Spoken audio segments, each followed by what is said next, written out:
Sunday, I believe. Yeah. For 4 days. Weather permitting. Oh, God, don't. Jesus. I've spent most of my time out in the corridor sorting out rooms for crew tonight. You know, it's pathetic. It's 3 inches of snow and they can't get home to Sidcup in Kent. Oh, no.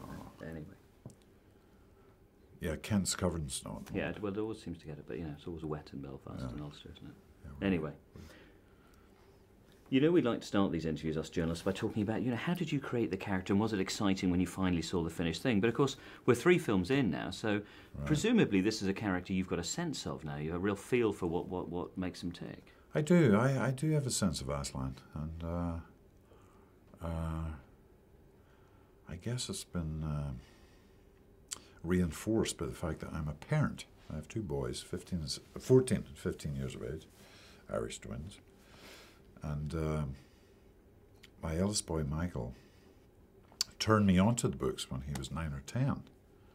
He had read 3 or 4 of them, and when I was meeting Andrew Adamson, who directed the first 2 films and produces this one, Michael said, "Dad, you have to read this. You have to read this book, Chronicles of Narnia: The Lion, the Witch, and the Wardrobe." I was like, oh, okay. So I started reading it to him at night, and got into it. And I was like, "Wow, this is wonderful writing." And there's something about the magic of this is touching me as an adult, and was certainly touching my sons as kids, you know. I'm rather shocked, though, to learn, to you as a good Ulsterman, that you hadn't read C.S. Lewis as a child. Embarrassed, yes, very embarrassed. I admit I didn't at all. So when you come back to this now, all right, you can step into those shoes, I guess, by whatever process you do, but where do you get a sense of where the characters come from? How do you create them in your head when it's only you and that microphone? Good question.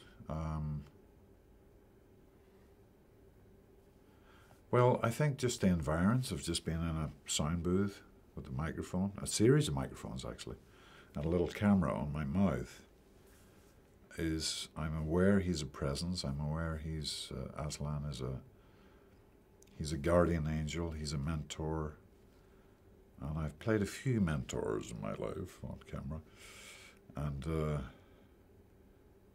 and yet I don't, nor does the director want him to be preachy, you know, but he does love these children and he wants them to confront themselves as to who they really are and be responsible for who they are.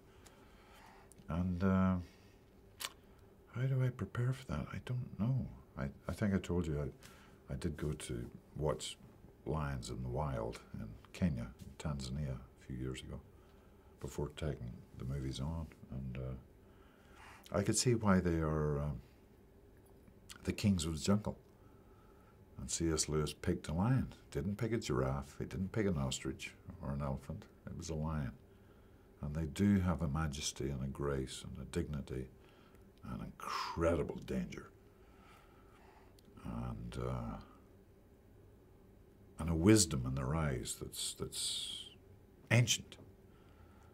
As you say, you've played mentors before, and this really is the iconic mentor figure, Aslan. Do you feel that sort of sense of responsibility as well? I mean, as they're pinning the microphones on, are they pinning a sense of responsibility? I have to hit the tone, get this just right. Well, yes, but I'm a professional actor, so I in this case with Michael APTED, and we recorded my stuff in Toronto.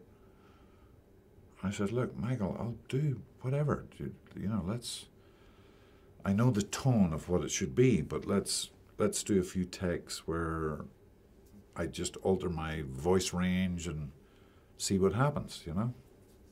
And then sometimes he would pick a line from take 2 or a line from take 7 or a line from take 9 and splice it together, you know. But I love giving my director a choice. I don't just go and read and say, "No, this is how it is." You know, he's directing me, and I respect that, and especially Michael, because I love Michael. We worked together 17 years ago, and so I like to give them a range of possibilities, you know. So what's happening in this story? We're always waiting in Narnia for the moment when Aslan does arrive. What happens and what role does he play in this story with the children? Well, the kids are transported back to the world of Narnia.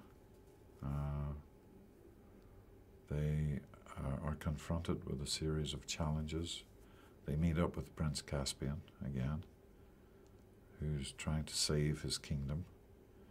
And it all depends on these children and Prince Caspian winning these battles, you know. And it's life and death issues.